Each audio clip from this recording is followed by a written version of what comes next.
Olá, sejam bem-vindos! Hoje a gente vai mergulhar nos ritmos da Via Láctea e descobrir juntos o coração pulsante da nossa galáxia. Pois é, a gente olha para o céu e pensa que as estrelas são só pontinhos de luz parados, né?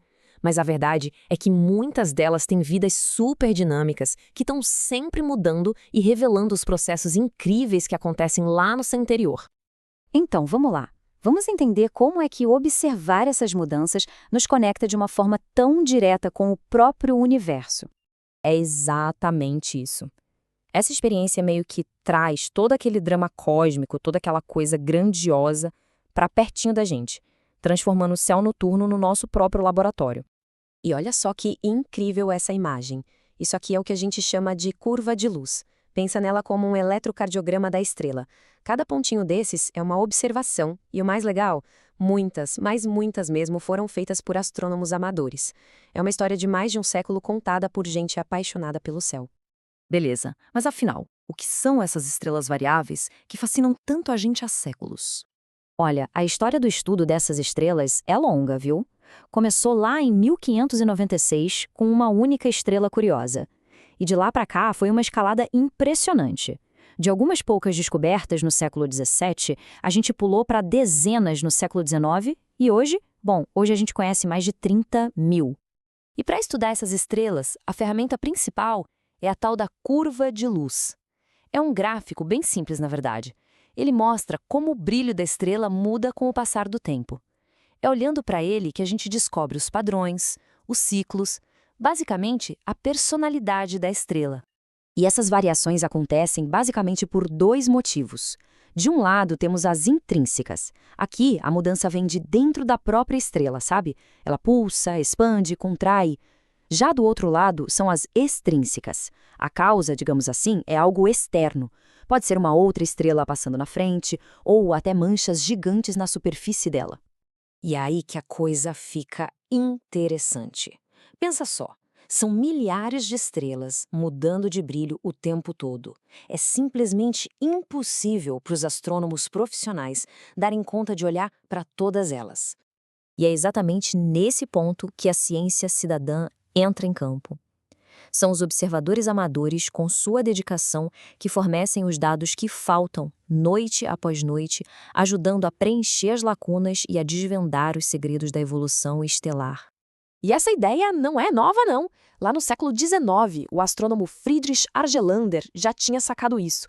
Ele sabia que quem começasse a observar se apaixonaria de um jeito que nunca mais ia parar. E ele estava certíssimo.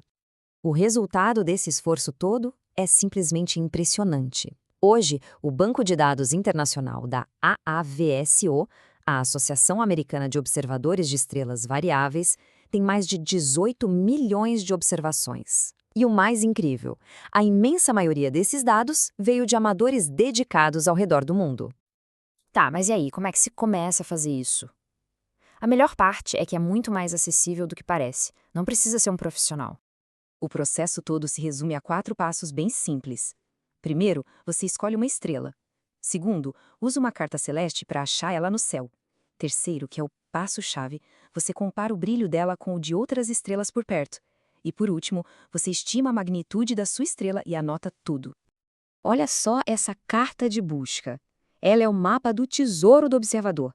A estrela variável está marcada ali, e as outras com números são as estrelas de comparação, que têm um brilho constante. Um detalhe importante: quanto menor o número, mais brilhante é a estrela. É usando elas como referência que a gente consegue estimar o brilho da nossa variável.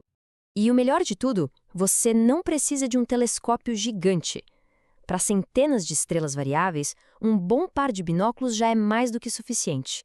O que conta mesmo é a consistência e anotar tudo direitinho. Ok, a gente já viu como fazer uma observação. Mas para onde vão esses dados? Como é que uma anotação no seu caderno vira ciência de verdade? É aí que entram organizações como a AVSO. Elas funcionam como uma grande central que recebe, organiza e analisa essas observações que chegam de voluntários do mundo inteiro, criando um banco de dados gigantesco e super valioso. E esses dados são usados para um monte de coisas super importantes. Por exemplo, eles ajudam a decidir para onde apontar telescópios espaciais como o Hubble. Quando uma estrela tem um comportamento estranho, os amadores são os primeiros a avisar. E, claro, são fundamentais para a gente entender a evolução estelar. É por isso que cada observação conta. Aquela anotação que parece pequena, feita no quintal de casa, se junta a milhares de outras e ajuda a construir o conhecimento que a gente tem do universo. É uma contribuição muito real. E então, o céu tá lá, cheio de histórias para contar, cheio de ritmos para a gente registrar. Cada noite é uma nova chance de fazer parte dessa descoberta. Se a ideia animou para começar essa jornada e encontrar todas as informações que precisa, dá uma olhada no site skyandobservers.com. Lá tem o Almanaque Astronômico Brasileiro para baixar, que ajuda a planejar as observações. Boas observações e céus limpos!